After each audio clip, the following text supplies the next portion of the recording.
Bonjour, bienvenue sur cette nouvelle vidéo consacrée aux événements qui perturbent l'exécution du contrat. Dans cette vidéo, nous verrons la modification individuelle du contrat.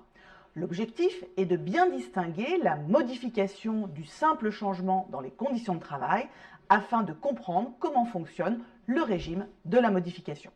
Pour ce faire, selon un plan très classique, nous verrons donc alors l'opération de qualification pour ensuite en déduire le régime. La modification du contrat de travail, c'est en fait une révision d'un élément essentiel du contrat.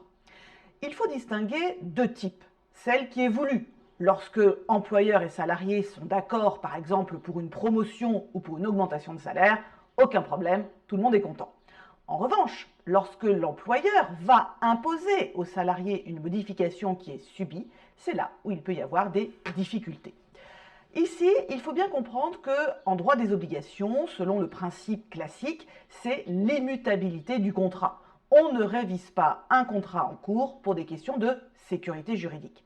Eh bien, en droit du travail, il va falloir adapter ces règles. En effet, entre le moment où l'employeur va signer un contrat de travail avec le salarié et plusieurs années plus tard, la situation peut avoir changé. Il faut pouvoir modifier le contrat. On va donc essayer de comprendre comment, en droit du travail, on va aménager les règles pour permettre la révision du contrat. Sur ce point, la matière a fait l'objet d'une évolution jurisprudentielle. En effet, initialement, l'employeur avait le pouvoir d'imposer la révision.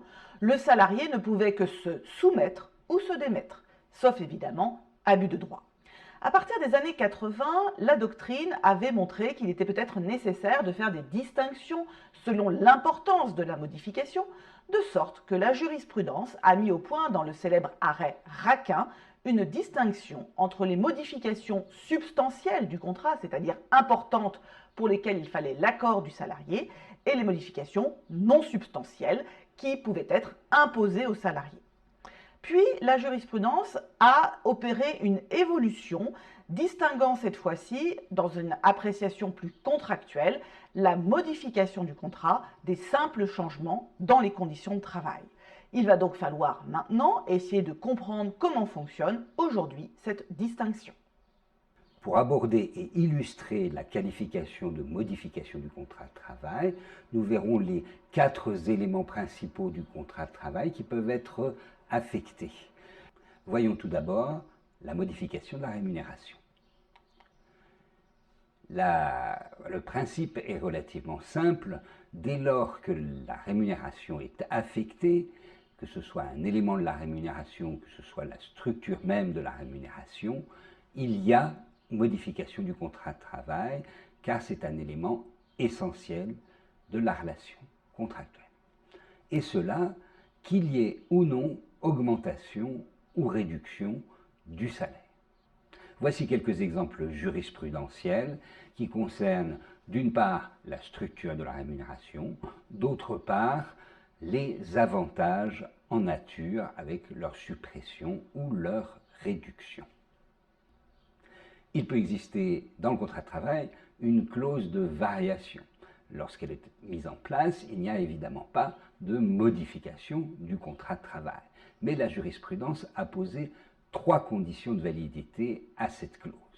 Tout d'abord, il faut qu'elle soit fondée sur des éléments objectifs qui sont indépendants de la volonté de l'employeur.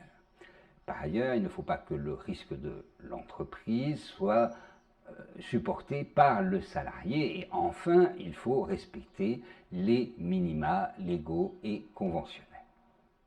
Le deuxième élément du contrat est la fonction. Sur ce point, en principe, le changement des tâches qui affectent la nature de l'emploi est évidemment une modification. Mais inversement, le changement d'attribution qui correspond à la tâche pour laquelle on a été employé, et sur ce point une fiche de poste peut être utile, n'est pas une modification. Prenons quelques exemples au sein de la jurisprudence. Eh bien, la Cour de cassation considère que lorsqu'il y a une qualification différente, lorsque c'est une activité étrangère par rapport à ce qui est prévu initialement, lorsqu'il y a une altération du niveau hiérarchique, même si ça n'a pas d'incidence sur la rémunération, c'est une modification du contrat. De la même façon, lorsqu'on va avoir un changement dans la hiérarchie ou dans les responsabilités, que ce soit un déclassement, une réduction de responsabilité, il s'agit d'une modification du contrat. Qui dit principe dit exception. En effet, la Cour de cassation exige quand même des salariés une certaine polyvalence. Alors que ce soit avec des responsabilités identiques au sein de la hiérarchie ou que ce soit des tâches connexes ou de même nature. Notamment, une ouvrière agricole, on avait considéré que si elle était embauchée pour de la cueillette de bananes, elle pouvait faire de la cueillette de citron. Ensuite, c'est le temps de travail qui peut être affecté, qu'il s'agisse de la durée du travail, de l'aménagement du temps de travail ou bien encore des changements horaires. La jurisprudence est abondante, voyons-en quelques exemples. Dès lors que la durée du travail est affectée, il y a modification du contrat de travail. Le meilleur exemple et le plus simple à comprendre est celui du passage à temps partiel. Inversement, le passage à temps plein est également une modification. Il y a encore modification du contrat de travail lorsque les horaires ont été contractualisés. Enfin, il y a des changements d'horaire qui vont modifier l'économie du contrat. C'est l'ensemble de l'organisation qui va être modifié, la répartition, le rythme du travail peut être affecté, en quel cas on a bien une modification du contrat de travail. Par ailleurs, il peut exister des situations où il y a une atteinte au droit à la vie privée et familiale ou encore au droit de repos.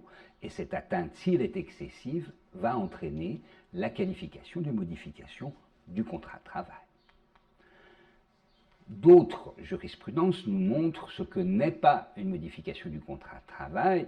Les changements horaires, classiquement, c'est la responsabilité de l'employeur et son pouvoir que de modifier les horaires en journée, en semaine. Par ailleurs, la mise en place et la suppression des heures supplémentaires ne constituent pas une modification du contrat de travail. Quatrième changement possible, c'est le lieu de travail, autrement dit la mobilité géographique. Eh bien, attention, lorsqu'il y a marqué dans le contrat de travail le lieu où le travail s'effectue, on considère que cette mention est purement informative, sauf s'il y a une clause de sédentarité claire et précise, c'est-à-dire que dans ce cas, la modification du contrat sera admise s'il y a un déménagement. Il faut parler du télétravail qui, depuis le confinement, s'est généralisé. Alors, avant cette période-là, on considérait que si le télétravail avait été mis en place par le contrat, il y avait une modification. Mais avec les ordonnances Macron, il y a eu une volonté de faciliter la mise en place du télétravail, de sorte que le télétravail peut être aujourd'hui mis en place en dehors d'une clause dans le contrat, par notamment un accord télétravail ou encore une charte. Que se passe-t-il lorsque la mutation est temporaire? On demande à un salarié, par exemple, d'aller sur un chantier pendant 3 mois. Eh bien, la Cour de cassation considère que ce n'est pas une modification, à condition toutefois que ce soit conforme à l'intérêt de l'entreprise, qu'il y ait des circonstances exceptionnelles et surtout que l'employé ait bénéficié d'un délai de prévenance raisonnable. Elle n'est pas une modification si les fonctions impliquent une certaine mobilité. Par exemple, un chef de chantier, on sait très bien qu'il devra aller de chantier en chantier. Pour la modification du lieu de travail, il faut ensuite réfléchir selon qu'elle se fait en dehors d'une clause de mobilité ou avec une clause de mobilité. En dehors d'une clause de mobilité, la qualification va dépendre de savoir si on est dans le même secteur géographique ou en dehors du secteur géographique. Dans le même secteur géographique, c'est un simple changement dans les conditions de travail.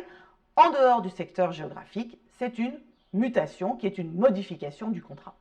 La question est donc de savoir qu'est-ce que secteur géographique. Sur ce point, il y a une appréciation in concreto. Ça ne dépend pas que du kilométrage, ça sera aussi en fonction notamment des transports en commun.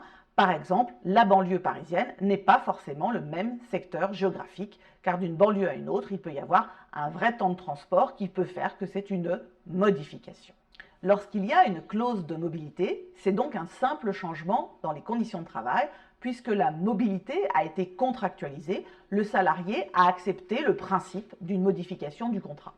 Ce faisant, il y a une abondante jurisprudence sur la clause de mobilité.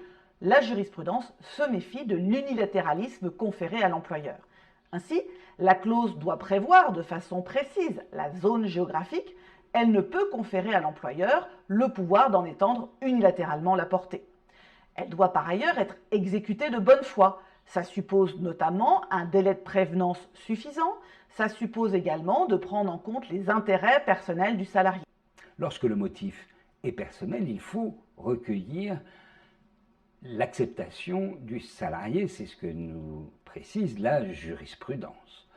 Faute d'accord, la modification n'est pas acquise pour l'employeur et donc le salarié peut toujours s'y opposer.